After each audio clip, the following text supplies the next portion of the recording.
Well, Paul, you're pretty confident all week that Dublin are going to win the All-Ireland on Sunday. They're going to beat Kerry. How are they going to do that? Well, I suppose as the game is getting closer all the time, I feel that there's less hype about the Dublin game itself, and I think the other games in terms of the hurling has taken away, deflected a little bit from the football, and it's always better coming under the radar. I mean, Dublin over the years traditionally has always been huge hype about Dublin winning. It's about Kerry now, and if we can perform, I think we have to have a really good day in terms of how we play, how we adapt to shutting down the supply coming into the big forwards inside Kerry and the Gooch. And if we can do that, I think we have a chance. But you think they've more than a chance? You actually think that they'll win it? Like, so you're obviously confident that they will cut out that supply line, that they'll score enough themselves at the other end? I do. I think Dublin have played a really good defensive role. I think they play really well as a unit. I think Kerry won't come up all year the way Kerry has played. They haven't met anything like this Dublin team, and I think people are talking about the medals that Kerry have and the experience they have, which is huge. But I just think the way Dublin set themselves out, particularly against Tyrone, and how they played them in terms of dropping back into there, making the area really congested in terms of defence and counter-attacking and giving space inside for Brogan will cause all sorts of problems. You obviously played in 2 All-Ireland finals before you actually won one, you 92, 94, and then actually won it in 95, and you'd probably say that the experience of having played and lost those All-Irelands stood to you, but this team haven't got that behind them. You don't think that'll be a drawback in any way? No, I think this team, I think the time has come for this team to be successful, because I think they've had some, certainly, if you look at over the years, even this last 6 months, the league final, they were 5 points up and they lost to Cork in the league. Last year in the Ireland semi-final, like, they've had some bad defeats, and it's a horrible place when you lose by a point, because you analyse every single aspect of it. And I think the turning point for me and the belief that I'm getting from is the Donegal match. If you look at Donegal themselves, the negative, the way they play and set the stalls out. Normally Dublin will crumble, in the last 10 minutes, and Donegal would want to win it. But I thought Dublin were very, very cool. They're very controlled. Composure was a huge part of that, and I think they're bringing that into the final, and they're coming again under the radar, which is key. Jimmer Connolly got sent off in that game with 12 minutes to go. He had the red card overturned, so he's free to play on Sunday. He's going to start at full forward.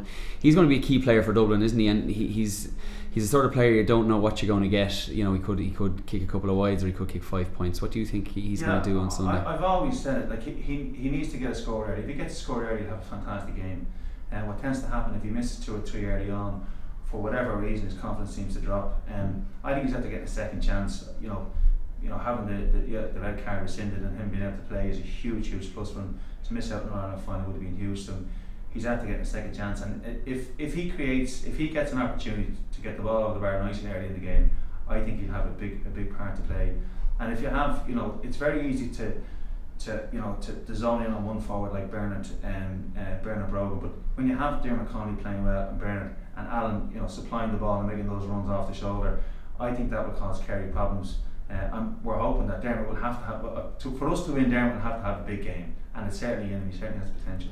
Another player for Dublin who's been having big games all year, and Dublin will need another big game out of him, is Paul Flynn, but there's an injury doubt about him coming into this game.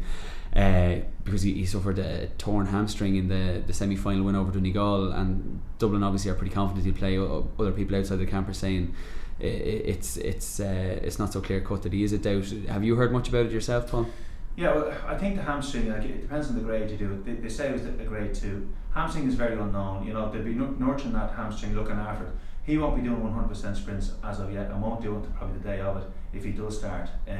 Because it's very hard to judge whether the hamstring is right or not, and no matter what all the tests and all the science we have in the world, it's when you do your first sprints flat out, if it goes again, he's gone. So I suppose it is a 50-50 chance. If he makes the first 15, I think it'll be great for Dublin, because he's had a fantastic year. He's contributed. The work rate himself and Brian Cullen do on selfishness, setting up the play inside, and they can also get scores as well, will have a huge factor as well. So a lot of things need to go right for Dublin, and we've had a bit of the rub of the green throughout the year, and hopefully we can continue that to get in the final.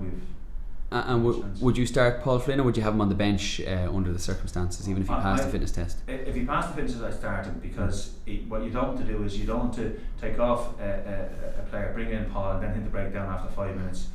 If he's assessed properly and he's tested and he does his pre-match warm-up and he's okay to start, they should start him. And then if he breaks down, well, then you've got a direct replacement. They obviously have plan B for that option, because they'll have discussed that they know he's got a 50-50 chance of playing for 70 minutes, and he may break down after 5, so they'll have options. But if he's declared fit, I think they should start him.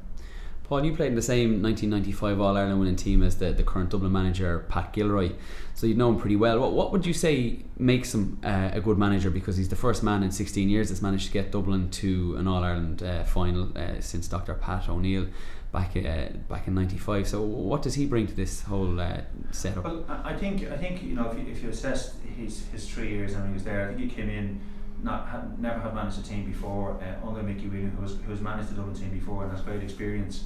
I think Pat has learned the ropes. I think he's made mistakes on the way, but he's improved as every game has gone along. He's learned a huge amount from it. You know, he's put things in place. You know, the early morning press conferences to get away from that hype, which is hugely important. He's acknowledged that. He's training behind closed doors. He's looking at game plans and systems that he wants to play, and he's trying to keep that away from the public as much as possible. So he's brought that professionalism to it. You know, in fairness, you need a bit of luck. I think he's progressed hugely in the last 18 months of what he's done. As a player playing alongside him for a good few years, you know, Pat was always very quiet around this. He's a very intelligent guy. We all know that from a business perspective. But you know, he's very determined. He's very, you know, he trained on his own. He keeps himself right. You know, he was very successful in bringing the next All-Ireland title to business when he was there as well as a player. And so he's a huge part of it. He's learned an awful lot as a player, and now as a manager in the last 2 years, he's coming at the right time. And it'll be a good test, obviously, in Ireland final, but he's done everything right so far in terms of, you know, bringing the change he made in the semi-final. You know, I thought we kicked on from that, bringing in Kevin McMenamin at the right time in a running game against Donegal, actually won the game for us. So tactically, he got it right in terms of the changes he made, and I think he's improved hugely as a manager. And you're right. I mean, he's the only manager in the last 16 years that's got Dublin to an Ireland final, so that's huge progress. So just one last question, Paul. You say Dublin are going to win. Who's going to have a big game? Who's going to be maybe man of the match at the end of it all? Who's going to be the player that makes it happen? Well, I think you know, around the middle area, half backline, midfield, and half forward would be huge. But it'd be about scores. And you know, I'm hoping that Alan Brogan, Bernard, and Dermot Connolly, one of those three, if they can get the scores on the board, and it will be about, you know, how they finish and if we can take our goal opportunities. And then on the other end, if we can shut down Kerry, which is not an easy thing, it's easy to talk about, but we've denied team space all year, and I think if we do that, it'll play to our advantage. So I reckon one of our forwards that we'll get. I mean, Alan Brogan has a fantastic year. I think he should get Player of the Year. If he has a mediocre sort of game or even a really good game, he will get Player of the Year because he's been phenomenal all year. I mean, they're talking about the Gooch. Gooch was outstanding for 20 minutes against Mayo, but I think Alan Brogan's been consistent. He needs a big game as well. We need to play above ourselves, and we need Kerry to have a middle of the road sort of performance.